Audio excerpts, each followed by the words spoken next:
Hi friends, welcome to RedX media. 2019 and 20 November and December அந்த நாள் யாராலையும் மறக்க முடியாத ஒரு நாள். உலகத்தையே புரட்டி போட்ட நாள். நிறையா வர்த்தகத்துறையை க்ளோஸ் பண்ண நாள். நிறையா பணக்காரங்களை நடு ரோட்டில் நிற்க வச்ச ஒரு நாள். பெரிய பெரிய சாஃப்ட்வேர் கம்பெனிகளை ரோட்டில் நிற்க வச்ச ஒரு நாள்.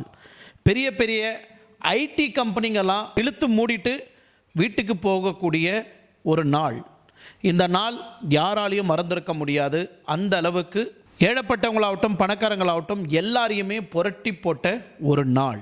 ஏகப்பட்ட பேர் உயிர் இறந்த நாள். நிறைய பேர் தான் சொந்த ஊருக்கே திரும்பி போன ஒரு நாள். அப்படிப்பட்ட அந்த கோவிட்-19 மீண்டும் வந்திருக்கா? நிறைய ஊரில் இந்த மாதிரி பரவிட்டுருக்கே. அந்த ஊரில் கொரோனா வந்திருக்கு, இந்த ஊரில் கொரோனா வந்திருக்கு, நம்ம ஊரில் யாரோ ஒருத்தர் 2 பேருக்கு வந்திருக்குன்னு சொல்கிறாங்களே, இது உண்மையா பொய்யா? அப்போ மீண்டும் லாக்டவுன் போட போகிறாங்களா? மறுபடியும் அங்கங்கே அந்த செக் போஸ்ட் டோல்கேட் மாதிரி வைக்க போகிறாங்களா? மறுபடியும் எல்லாம் வேக்சின் போடணுமா? மறுபடியும் நம்ம எல்லாம் hand wash, sanitiser, face mask இந்த மாதிரிலாம் போட்டுட்டு சோஷியல் டிஸ்டன்ஸை மெயின்டைன் பண்ணணுமா அப்படின்னு நிறைய பேருக்கு நிறைய இடத்துல வீடியோவை பார்த்தாகட்டும் யூடியூப் சேனல் பார்த்தாகட்டும் நிறைய பேருக்கு ஒரு கன்ஃபியூஷன் இருக்கும். ஸோ இந்த கன்ஃபியூஷனெல்லாம் போகக்கூடிய வகையில் உங்களுக்கு டீட்டெயில் ரிப்போர்ட்டாக இப்போ வந்திருக்கிற இந்த கோவிடை பற்றி ஃபுல் டீட்டெயில் அப்டேட்டாக உங்களுக்கு நான் கொடுக்கணுன்னு ஆசைப்பட்றேன்.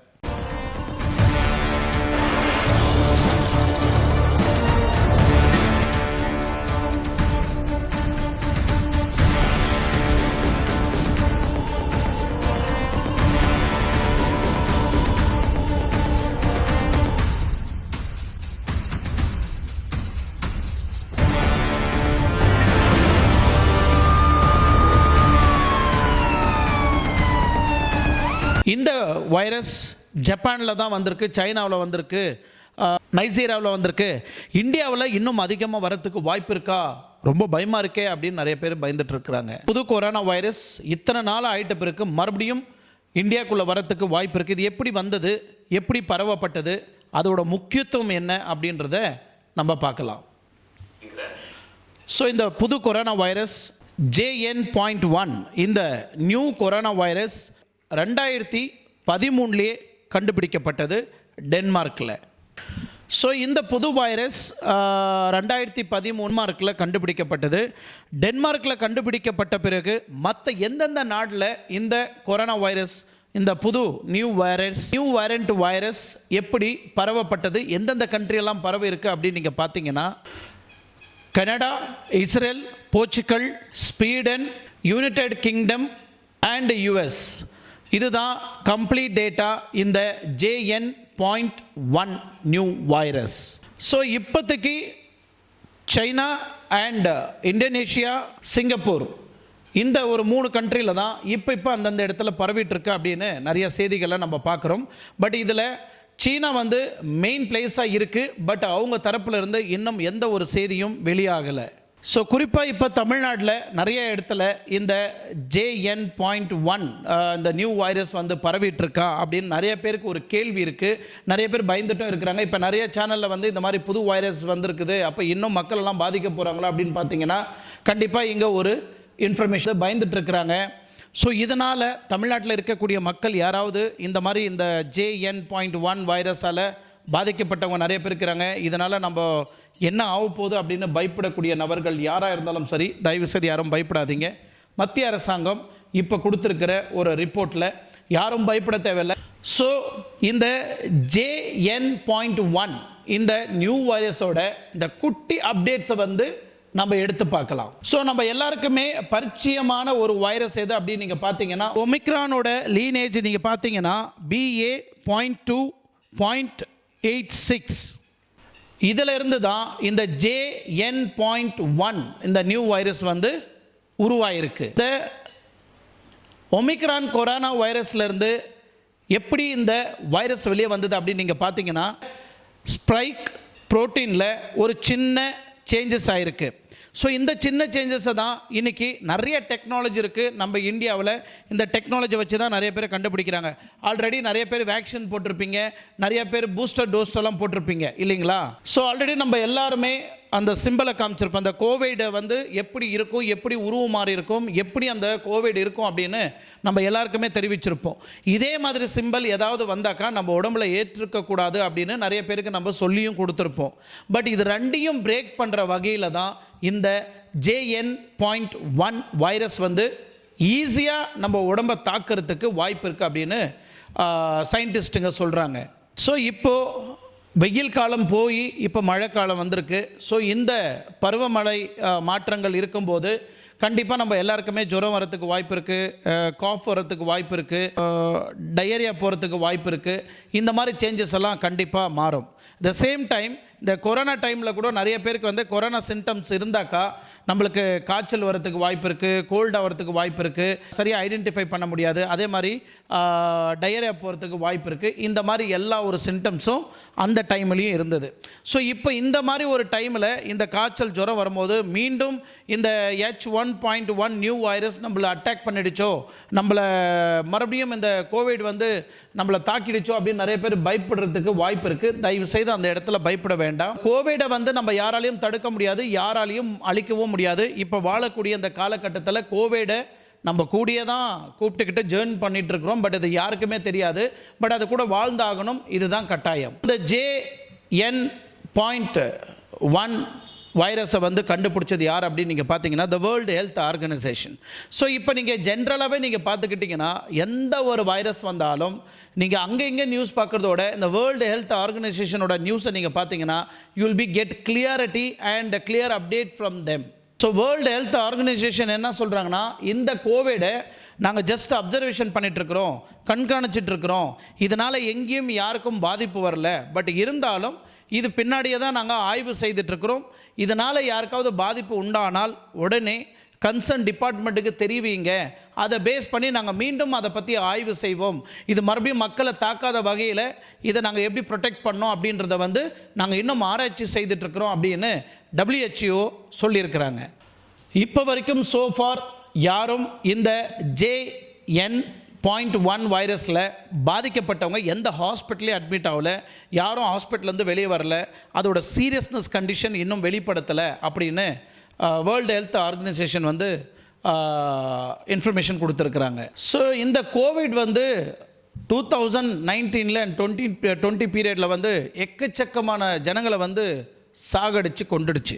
ஸோ அதுக்கப்புறம் இப்போ கிட்டத்தட்ட நம்ம ஒரு 3-4 வருஷமாக ரொம்ப ஹாப்பியாக சந்தோஷமாக இருக்கிறோம் நாம் நினைக்கிறோம். பட் கோவிட் ஆல்ரெடி வலுவிருந்து தான் இன்னும் உயிர் வாழ்ந்துட்டுருக்கு. ஏன் வலுவிருந்த பிறகும் உயிர் வாழ்ந்துட்டுருக்கு அப்படின்னு நீங்கள் பார்த்தீங்கன்னா, கோவிட் ஆக்சுவலி அழிஞ்சிருக்கணும். ஸோ இன்னும் உயிர் வாழ்ந்துட்டுருக்கு அப்படின்னு நீங்கள் பார்த்தீங்கன்னா நம்ம ஒரு சின்ன ஃப்ளாஷ்பேக்கை பார்க்கலாம். COVID-19 எப்படியெல்லாம் பாதிக்கப்பட்டது உங்களுக்கு எல்லாருக்குமே தெரியும். ஒரு தொத்து வியாதி மாதிரி எல்லாருக்கும் பரவிச்சு. ஸோ இரும்பக்கூடாது, டச் பண்ணாலோ இல்லை அவங்க கூட ட்ராவல் பண்ணாலோ இல்லை இதை நம்ம எடுத்து சாப்பிட்டாலோ இந்த மாதிரி இல்லை ஒரு வீசிங் ப்ராப்ளம் இருந்தாலோ இல்லை மூச்சு காற்று அவங்க சுவாசித்தாலோ இந்த மாதிரி ஒரு பிரச்சனையில் அந்த கோவிட் வந்து நம்மளை பாதிக்கும். அந்த அவங்களால பாதிக்கப்பட்ட அந்த கோவிட்னால நிறைய பேர் உயிர் இறந்து போயிடுவாங்க. இந்த பயம்தான் நிறைய பேருக்கு இருந்தது. இதனாலவே hand sanitiser, face mask, cap, hand wash பண்ணுறது, அப்புறம் சோஷியல் டிஸ்டன்ஸை மெயின்டைன் பண்ணணுன்னு நிறைய புது புது ப்ரோட்டோகால்ஸ்லாம் நம்ம தமிழ்நாடு ஃபுல்லாக இல்லை உலகம் ஃபுல்லாக அறிமுகப்படுத்தினாங்க. அதில் தமிழ்நாடும் இந்த கோலங்களெல்லாம் போட்டு ரோட்லலாம், ஹைவே ரோட்லலாம் கோலங்கள்லாம் போட்டு, சிக்னலில் பெயிண்ட் சிம்பிள்லாம் கோலங்கள்லாம் போட்டு, இந்த கோவிட் சிம்பிளெல்லாம் போட்டு மக்களுக்கு எல்லாருக்கும் ஒரு விழிப்புணர்ச்சி ஏற்படுத்தினாங்க. உலகம் ஃபுல்லாக நிறைய பேருக்கு பரவப்பட்ட ஒன்று. இந்த கோவிடோட முக்கிய நோக்கம் என்னென்னா, இந்த வைரஸோட வேலை அதிகமாக மக்களை வந்து பரவணும். உலகத்தில் நாம் தான் மக்களோட அதிகமாக இருக்கணும். ஸோ அதிகமாக நம்ம வந்து தாக்கணும், அதிகமான மக்கள் சாகணும் அப்படின்றது ஒரு நோக்கமாக இருக்கப்படும். இப்போ எக்ஸாம்பிள் எனக்கு வந்து கோவிட் வருதுன்னு வச்சுங்களேன். அந்த கோவிட் வந்து என்னை பாதிச்சிடுச்சு. இப்போ நான் செத்து போயிட்டேன். இப்போ நான் செத்து போயிட்டேன்னா அந்த கோவிடு என்ன ஆகணும், அந்த வைரஸ் என்ன ஆகும்னா, நான் இறந்த பிறகு அந்த வைரஸும் என் கூடயே இறந்துடும். ஸோ மறுபடியும் அது ஆக்டிவேட் ஆகாது.